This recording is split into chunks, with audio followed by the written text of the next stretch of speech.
अभी अभी हाथरस में एक बहुत ही दुखद समाचार मिला कि 100 से अधिक लोग भगदड़ में मारे गए। वो भोले बाबा के किसी प्रवचन में गए हुए। यहाँ भोले बाबा पर उनकी आस्था पर प्रश्न चिन्ह नहीं है, परंतु आप ये देखिए कि क्या आप ज्ञान की खोज में जा रहे हैं? क्या आपका ज्ञान आपको घर में नहीं मिल सकता था, या कि ये केवल अज्ञानियों की भीड़ है? जिस तरह का आप व्यवहार कर रहे हो, इससे कहीं से भी यह पता नहीं चलता कि आपकी भीड़ में ज्ञानी लोग बैठे हैं। यदि आपको ज्ञान होता तो आप इस तरह की अव्यवस्था पैदा ही नहीं होने देते, चाहे आयोजन समिति हो और चाहे वो लोग हैं जो लाखों की संख्या पर वहाँ इकट्ठे हो। उन्हें ये समझना चाहिए था, क्या भगवान सब जगह नहीं है? यदि भगवान सब जगह है तो उनके घर में भी है, और उन्हें अपने घर में भी ज्ञान मिल सकता है।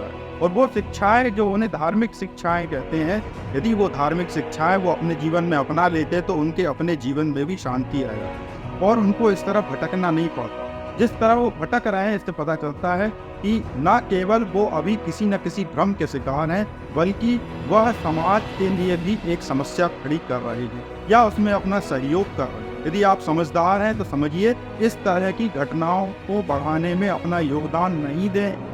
यह केवल ऐसा नहीं है कि आप अपना जीवन खतरे में डाल रहे हैं, आप दूसरों का जीवन भी खतरे में डाल रहे हैं। और इसके बाद यदि आप सारा दोष शासन पर मढ़ देते हैं, तब भी यह ठीक बात नहीं है। लाखों की भीड़ होती है, उसको शासन कहाँ तक हैंडल करे?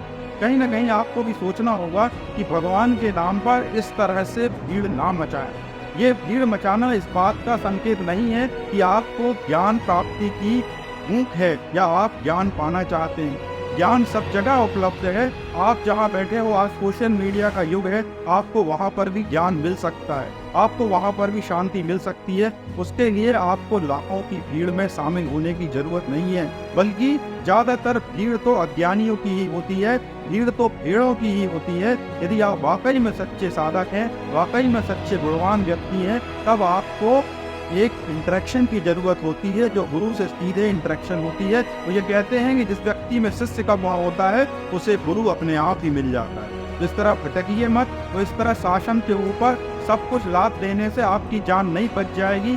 ऐसे पंडाल सब जगह लगे हुए हैं और लाखों की संख्या में लोग वहाँ पहुँच जाते हैं, और आप उनमें से एक हो सकते हैं। तो मेरी आपसे विनती है कि आप इस तरह से भीड़ का हिस्सा बनने से बचें। यदि आप वाकई में ज्ञान के खोजी हैं, तब आप अच्छे अच्छे ग्रंथों को पढ़ें। भारत में सारे ग्रंथ उपलब्ध हैं, उन ग्रंथों को पढ़ें। साधु संतों की वाणियाँ उपलब्ध हैं, उनका पालन करने की कोशिश करें। और जब आपको किसी को गुरु बनाना हो, तब वो समय आएगा तो अपने आप आपको गुरु मिल जाएगा। ऐसे भटकने से, ऐसे केवस इकट्ठा करने से केवल वही होने वाला है जो आज हुआ। आगे इस तरह की घटनाओं की पुनरावृत्ति ना हो, इसकी जिम्मेदारी अकेली शासन की नहीं है, आप भी जिम्मेदार हो, आपकी धार्मिक आस्था भी जिम्मेदार है। और यदि आप कहते हो कि धर्म के नाम पर आप दूसरों की जान ले रहे हो, तो भगवान ने आपको अधिकार नहीं दिया है कि आप दूसरों की जान लेने के लिए तैयार हो। ईश्वर ने यदि आपको बनाया है, तो आपकी भी जिम्मेदारी है कि ईश्वर को बनाए हुए विधान की आप रक्षा करने में सहयोगी बने। ये प्रकृति, ये संसार, ये सब ईश्वर ने बनाए हैं, तो आपकी भी जिम्मेदारी है कि इस संसार को व्यवस्थित रखने में अपना सहयोग करें। इस तरह से आप अपना व्यवहार अनियंत्रित रूप से कर रहे हैं। ये अनियंत्रित व्यवहार आपको कहीं का धार्मिकता की ओर नहीं ले जाने वाला है।